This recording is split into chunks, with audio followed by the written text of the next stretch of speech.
Train এবং নৌপথের খবর জানবো আমাদের সহকর্মীদের কাছ থেকে।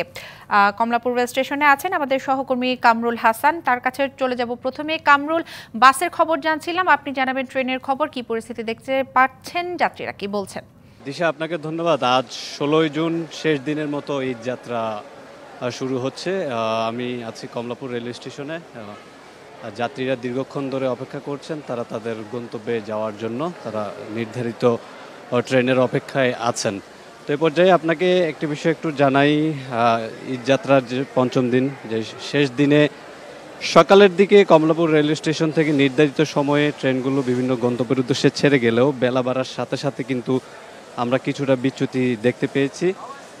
এখানে আসার পর যেটি জানতে পারলাম যে এখন পর্যন্ত তিনটি ট্রেন নির্ধারিত সময়ে কমলাপুর রেল স্টেশন ছেড়ে যায়নি। এর মধ্যে রাজশাহীগামী সিল্ক সিটি এক্সপ্রেস, যে ট্রেনটি আপনি এখন নিশ্চয়ই আমার ক্যামেরায় দেখতে পাচ্ছেন, এই ট্রেনটি দুপুর 2টা 40 কিন্তু কমলাপুর রেল স্টেশন থেকে ছেড়ে যাওয়ার কথা, সেই ট্রেনটি মাত্র আসলো। তো সেক্ষেত্রে আসলে এটি নিশ্চিতভাবে বলা যাচ্ছে না এই ট্রেনটি আসলে কখন ছেড়ে যাবে, মাত্র তো প্ল্যাটফর্মে আসলো। এছাড়া আপনার তারাকান্দিগামী যমুনা এক্সপ্রেস যে ট্রেনটি ছিল সেটি 4টা 45 ছাড়ার কথা থাকলেও সেই ট্রেনটি কিন্তু ছেড়ে গেছে সন্ধ্যা 6টার পরে। এছাড়া কিশোরগঞ্জগামী 11 সিন্দুর যে ট্রেন সেটি 6টা 45 ছাড়ার কথা থাকলেও সেটি এখন পর্যন্ত কমলাপুর রেলওয়ে স্টেশনের প্ল্যাটফর্ম ছেড়ে যায়নি, এই ট্রেনটি অপেক্ষা করছে।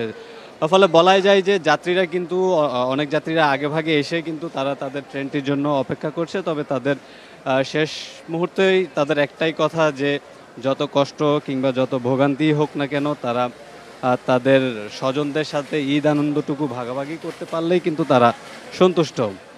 আপনাকে একটু জানাতে চাই যে আজ 69 জোড়া ট্রেন বিভিন্ন গন্তব্যে ছেড়ে যাবে। তো এই ছিল রাজধানীর কমলাপুর রেলওয়ে স্টেশন থেকে আমার কাছে সবশেষ। দিশা। কামরুল, আপনাকে ধন্যবাদ। এবার আমরা চলে যাব আমাদের আরেক সহকর্মী মোহাইমিনুল খান অপুর কাছে। অপু, আমরা দেখতে পাচ্ছি আপনি সদরঘাট লঞ্চ টার্মিনালে আছেন এবং আপনার পেছনে অনেক যাত্রী দেখতে পাচ্ছি। শেষ দিনে যাত্রীদের ভোগান্তি আছে কিনা এবং তাদের কোনো অভিযোগ আছে কিনা জানাবেন। দিশা, যাত্রীদের এই মুহূর্তে তাদের অনেকের সাথে আমরা কথা বলেছি, তারা কোনো অভিযোগের কথা বলেননি। তবে এ সকল যাত্রীরা কিন্তু প্রায় সকাল থেকে এসে কিন্তু এই লঞ্চঘাটে অপেক্ষা করছেন। তারা যেটি আমাদেরকে জানিয়েছেন যে হয়তো আজকে শেষ দিন, লঞ্চ নাও পেতে পারেন বা হয়তো কোনো জায়গা না পেতে পারেন, সেজন্যই কিন্তু তারা সকাল থেকে তাদের যে ব্যাগসহ জিনিসপত্র রয়েছে সেগুলো নিয়ে কিন্তু এই লঞ্চে তারা অবস্থান করছেন।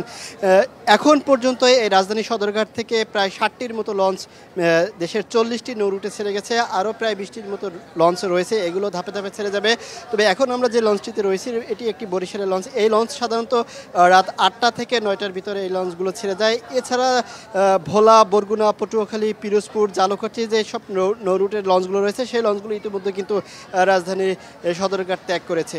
আমরা এখানে যাত্রীদের সাথে যখন কথা বলেছিলাম তারা আমাদেরকে ভোগান্তির কথা তেমন একটা না বললো, যে তারা দীর্ঘ সময় ধরে লঞ্চে অপেক্ষা করেছেন। তারা ভেবেছিলেন যে লঞ্চ ভর্তি হয়ে গেলে এই লঞ্চগুলো ছেড়ে যাবে। তবে সকাল থেকে এই সন্ধ্যা পর্যন্ত কিন্তু এই লঞ্চগুলো ছেড়ে যায়নি। তবে গতকালকের তুলনায় আজকে কিন্তু তাদের যাত্রীর চাপ অনেকটাই কম। আমরা লঞ্চ মালিকদের সাথে কথা বলেছিলাম, তারা যেটি আমাদেরকে জানিয়েছেন যে বিগত মৌসুমগুলোতে তারা যে ধরনের যাত্রী পেয়ে থাকেন সে ধরনের যাত্রী থেকে কিন্তু তারা তুলনামূলক কম যাত্রী পাচ্ছেন। যেহেতু পদ্মা সেতু হয়েছে, অনেক যাত্রী কিন্তু বাসে করে তারা তাদের গন্তব্যে বাড়িতে চলে গেছেন। তবে যে সকল যাত্রীরা পরিবার রয়েছেন, সন্তান রয়েছেন, মা বাবার সাথে যাচ্ছেন, তারাই কিন্তু এই লঞ্চ ব্যবহার করছেন। কিন্তু লঞ্চের একটি আরামদায়ক জার্নি। হয়তো এখন তারা কষ্ট হলো, লঞ্চগুলো যখন ছেড়ে দেয় তখন অনেকটা তারা স্বস্তি ভোগ করেন। তবে ভাড়া নিয়ে তারা 100 টাকার মতো ডেকের অভিযোগ করলেও কিন্তু তেমন তাদের কোনো অভিযোগ নেই। তবে এই লঞ্চ কিন্তু এই রাজধানী সদরঘাট থেকে রাত 8টার পর থেকে 9টার পর থেকে কিন্তু সদরঘাট থেকে আর লঞ্চ পাওয়া যাবে না। তবে ঈদ যাত্রার আগের দিনে এটি ছিল রাজধানী সদরঘাট থেকে সবশেষ খবর। অপু, আপনাকে ধন্যবাদ।